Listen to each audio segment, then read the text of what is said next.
Well, good morning for those of you that are on our YouTube channel live stream right now. And for those that are actually watching this as it's on our YouTube channel forever, hello to you as well. My name is Justin Swan. I am the CEO of Cascade Community Foundation, and we want to welcome you here this morning to talk about some pretty important stuff that's going on obviously right now, but I'm going to dive right in with a couple things to introduce you to why we're here today and talking about this important topic of diversity in literature. So, a few months ago, as a resource to this community, we invited a couple of individuals who challenged Cascade Community Foundation and offered a question. And that question was, what's it like for a person of color to live in the suburbs of Cascade, Ada, Grand Rapids Township, the Forest Hills area? And the reason that question was important is because we don't have that kind of dialogue in an area that's 90+% Caucasian with very little diversity. It's a topic that's often unspoken. But for these two gentlemen, one a black man, one a white man, they wanted to just share a glimpse into what it was like for a person of color to live here. From there, we accepted that challenge. And out of that, we created a resource that you can actually watch on our YouTube page at any time. And it's called Race in the Suburbs. And that panel discussion brought three individuals from our community to talk about their diverse point of view from living here.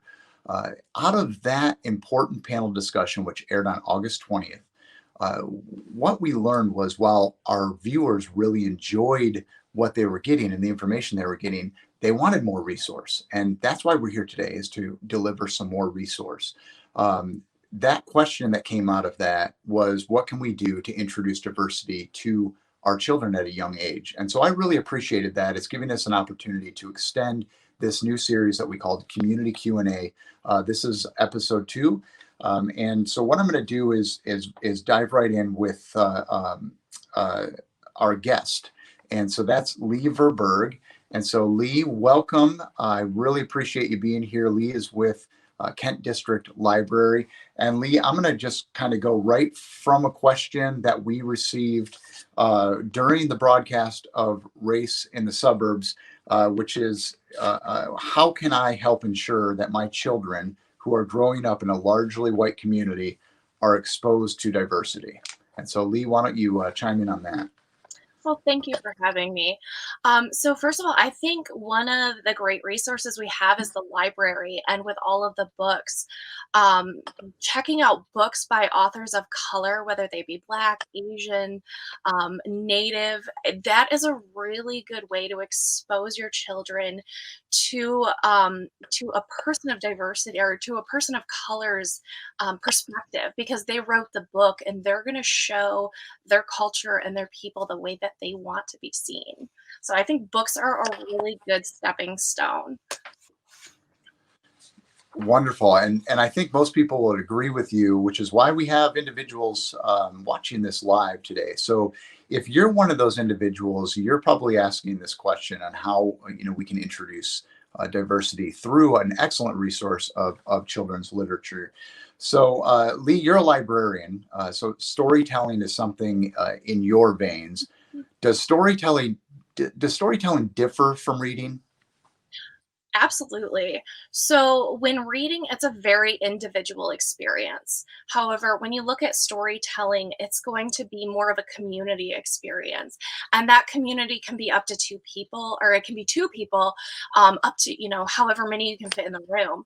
And when somebody is telling the story, they're putting their own spin on it, because when they're reading the story, they're going to put their own emphasis on certain words, or the way that they read it with excitement or monotone.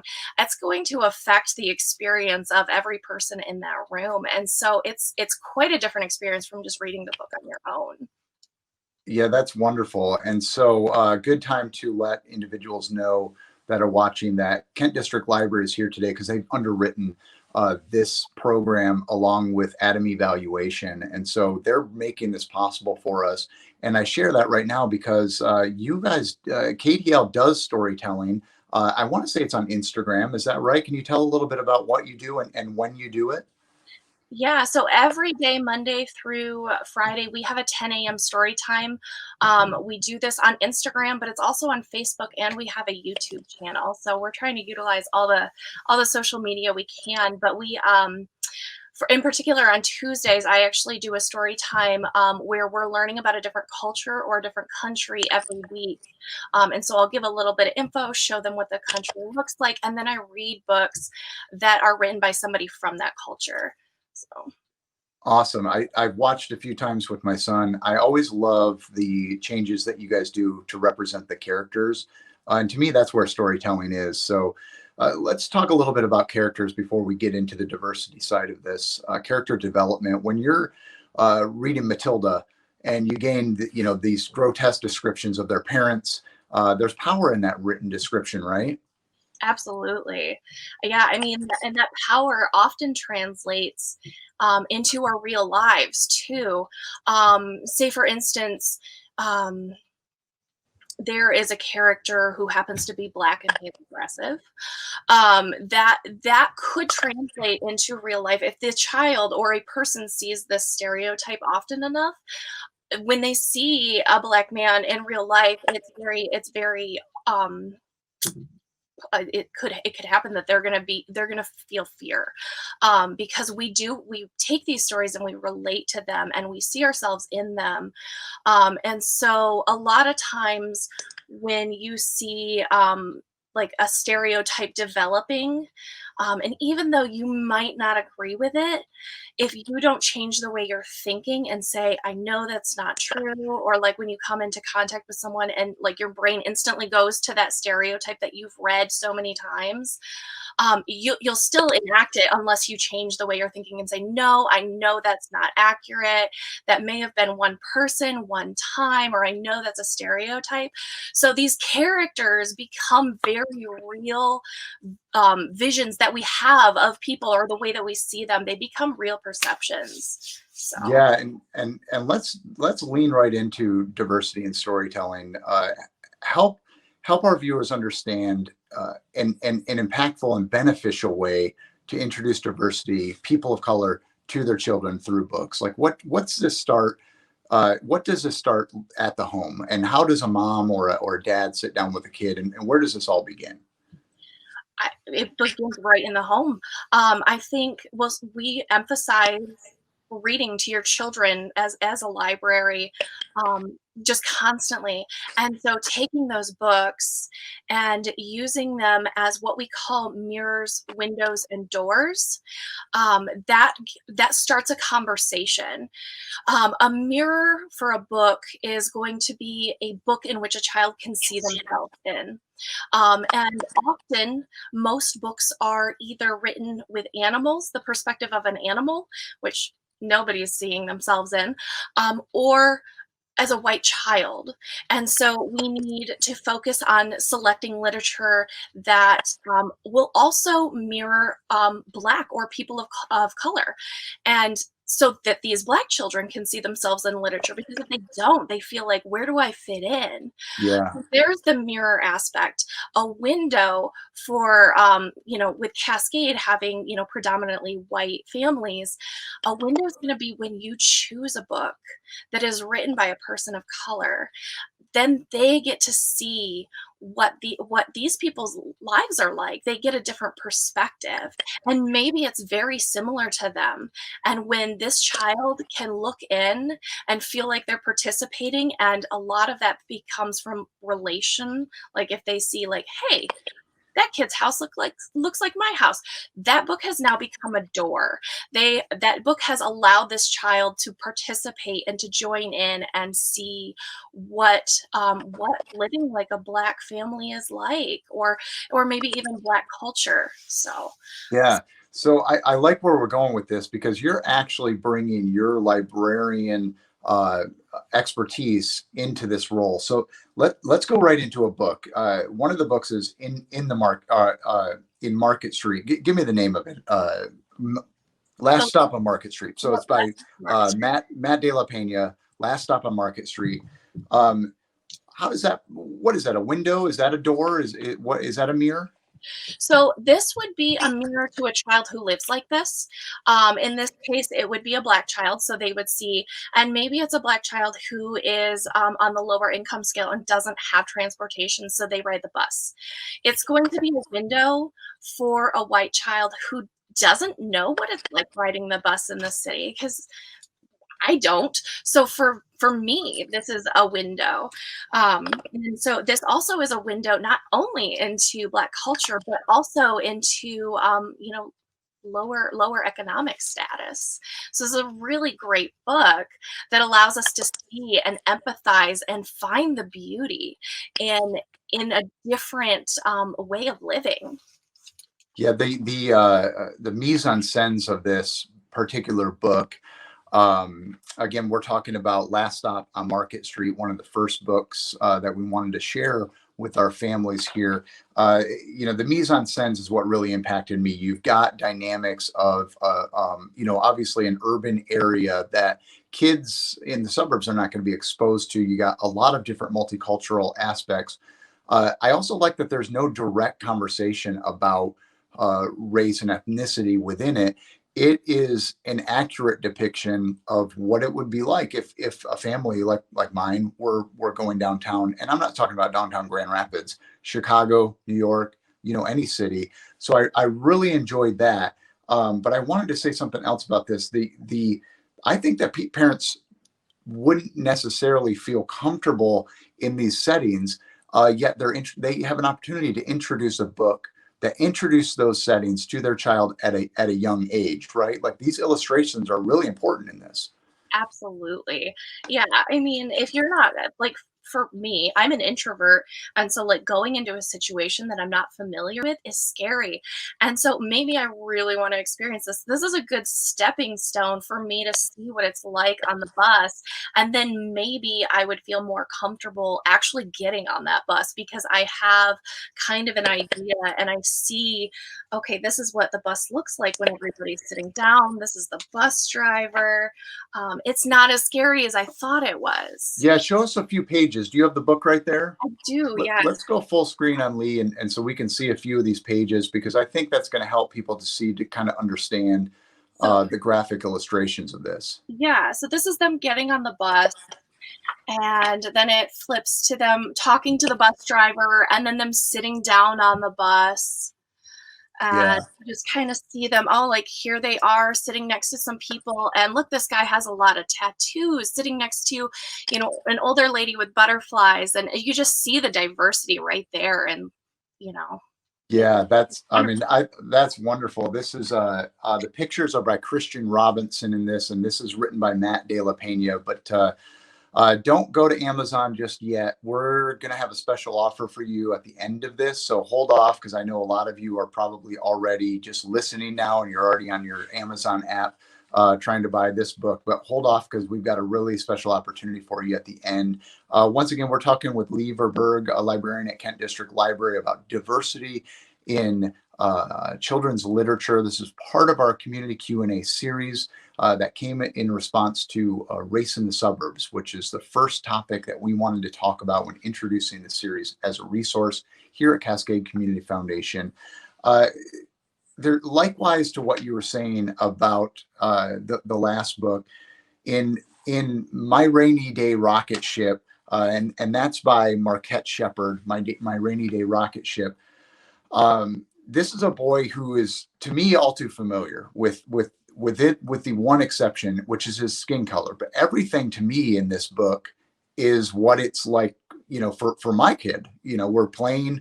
There's nothing different. So, talk a little bit about that, because and what is this in kind of the science of it, mirror door window? So this one again would be a mirror for a Black child.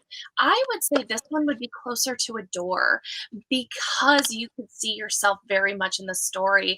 A child would look at this book and say, "Oh my goodness, look at all his toys!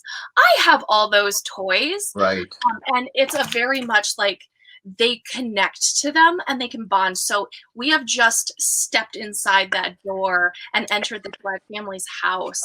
And so it's going to create more empathy. So when they see a person of color, or specifically a Black person in this case, they're going to be able to connect with this book now and remember. They're going to have a feeling from when they read this book, back to that connection, and it's not going to bring up those stereotypes. So like that's why books like this are so important, because we're setting a stage for feelings for when we come into contact with other people that we might not normally come in contact with, or as often. So Yeah, and I love that because our audience here is, I'm sure there's people all over that are watching this right now, and but for us, our audience is really talking to the suburbs of Grand Rapids in an effort to help provide some education in the topic of diversity, just to bring awareness and give people an opportunity to kind of grow and understand.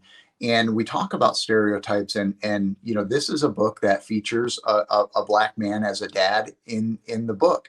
And I think one of the stereotypes we hear a lot about is that dads are missing in a lot of Black families. That's not always necessarily the case. Particularly out in the suburbs where we are, there's whole homes. It's a tough topic to talk about, but that's why we're doing this. And for those that are watching at home, that's what you need to know, that we're having this conversation for the reason of addressing unspoken topics. So dive in a little bit more, Leigh, if you would, about some of the stereotypes and maybe what the library is doing, because I know you guys have some initiatives as well. So I want to give you the opportunity to talk a little bit about those. yeah, absolutely. So often stereotypes are poor, which I mean, it is true for a large portion of the Black population, and that would get into a lot of different layers of society, which we won't get into. But there's also, like you said, the dad is missing, or they're lazy, or so many different. And this book is great because, like you said, it shows the dad, but it also shows them in kind of an affluent situation. So it shows kids like, hey, they're not always poor, and clearly they're working here. And KDL is trying really hard. We're ordering a lot of books. We're making lists for all ages to expose people to books that have been written by people. We call them own voice. So they're written by people of color, not just about, because we actually want to hear their perspective. And KDL just formed what we call our Equity, Diversity, and Inclusivity Board. So we're working to change the culture of KDL and make sure that we are hiring in people of color to match the demographics. So we want our percentage of people of color to match what is out there in our community. They should be equal, and we want these people of color to have a voice at the table where decisions are made. So we're really trying just at every level to make sure that we're teaching people and trying to erase these stereotypes and these what we call implicit biases that we have that we don't necessarily know that we have. We feel them, but we can't put words to them. But it's from reading these stereotypes from movies, books, anything that might have a negative stereotype. So we're just really trying to focus on getting resources in people's hands that will show them different. Yeah, that's wonderful, and thanks for sharing that. And we're going to get a little bit more into that in a minute too. We have one more book, Bununus Hair, Yeah, Bununus Hair. loose hair. And for those that are for those watching, we practiced this about a dozen times, and I knew I wouldn't get it quite right, but I'm never going to forget it. So this is by Olive Senior, illustrations by Laura James, as you can see there. Again, this is something we're gonna provide to viewers in a moment with a special offer. So hang tight. Tell me about this book. This was interesting. I loved it. But give us our viewers a glimpse into what they're going to get here.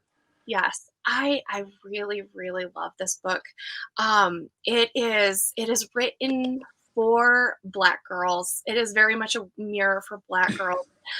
But I think it's so important for white girls and just any child to read, because often something that I come across in my research is that Black people don't like their hair.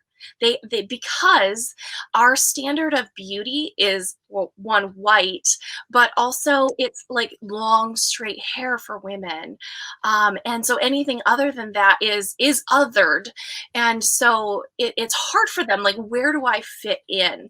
And there is a movement going on, or has been going on, that is showing people how beautiful natural hair is, and that is specifically aimed towards Black people, but it's true for white people too, because we don't all have, long straight hair. Mine is not straight. So, but it's something that deeply, deeply affects girls in school. And this book really calls to that.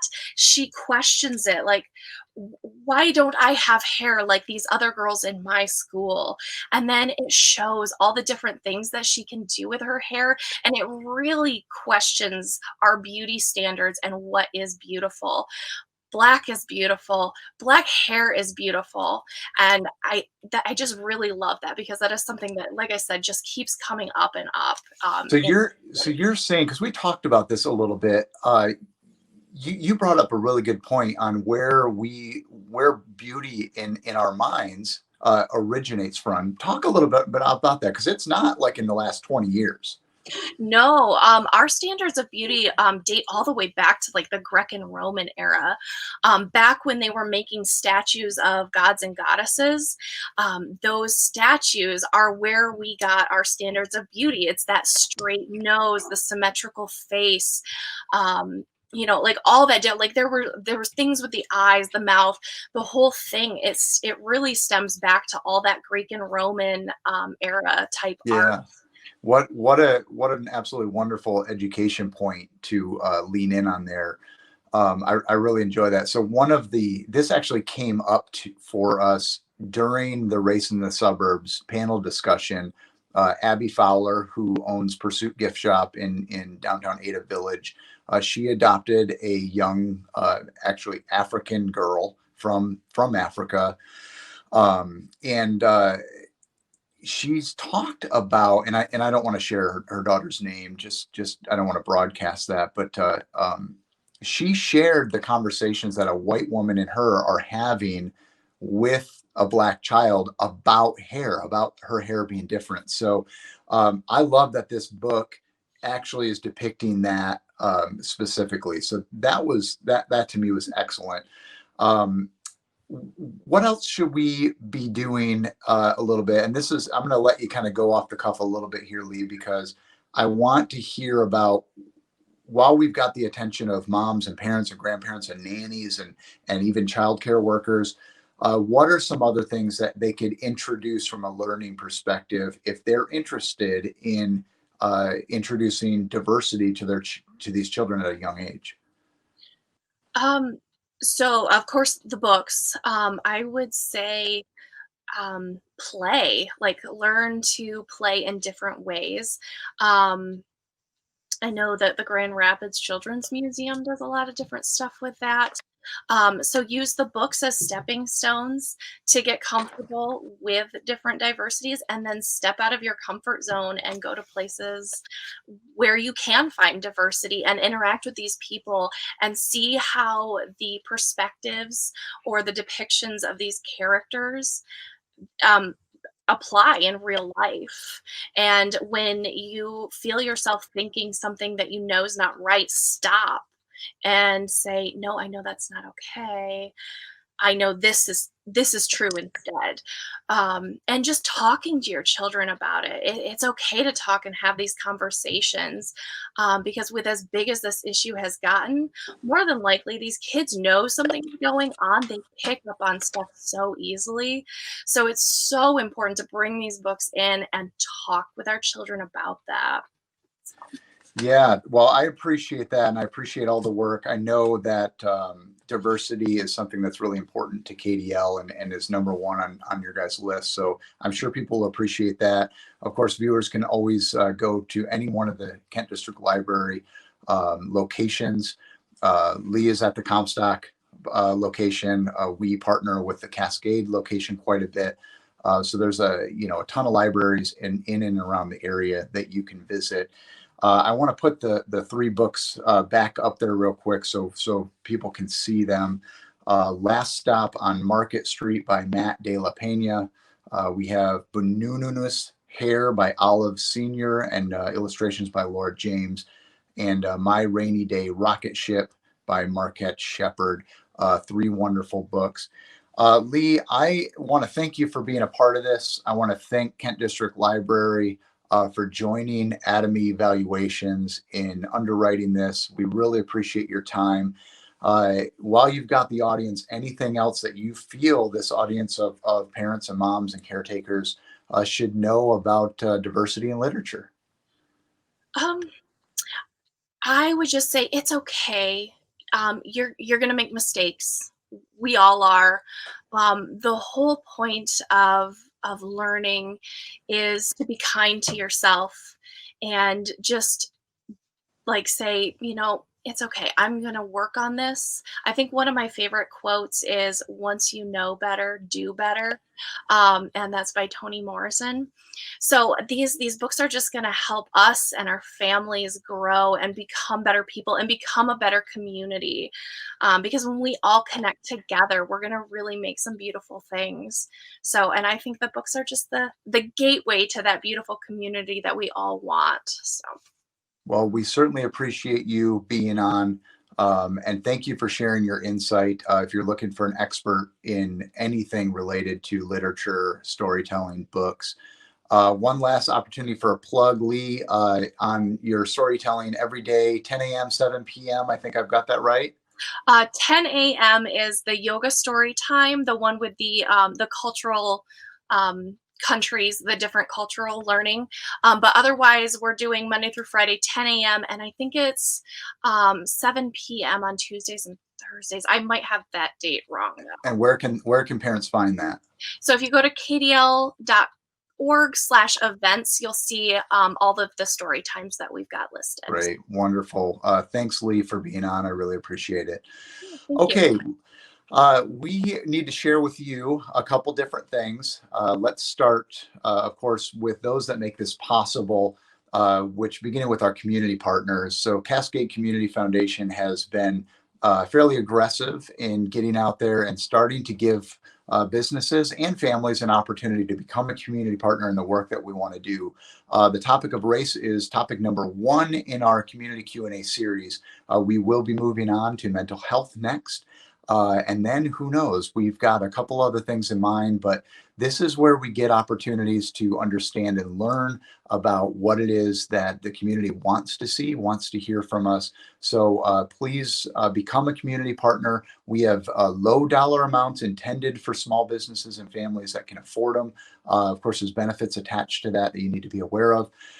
We have founding partners at a little bit higher of amount with a lot of perks and benefits built into that, which is just the way we like to do it. We like the win-win scenario. So if you like what we're doing, and I know diversity is a hard thing for businesses to talk about, I know it's even hard for families to talk about, we can be a great outlet to do that.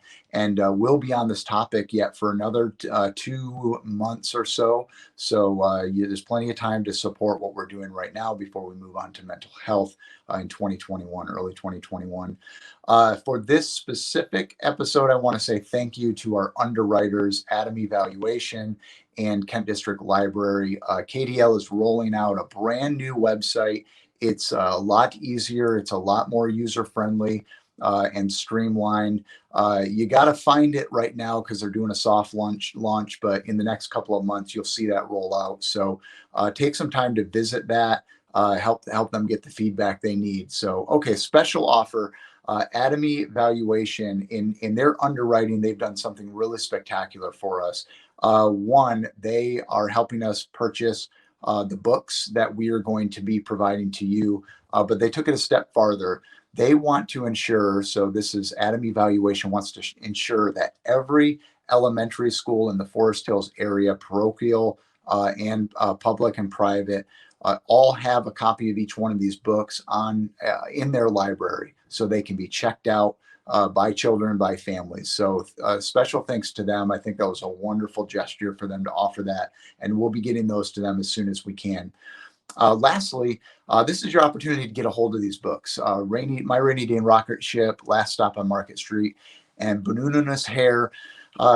here's what we're going to do. You can go to our website and make a donation of $100 or more, a $100 donation or more, and we will deliver all 3 books to you complimentary. And again, this is made possible by Adam Evaluation and Kent District Library. Go to our website right now, cascadecommunityfoundation.com.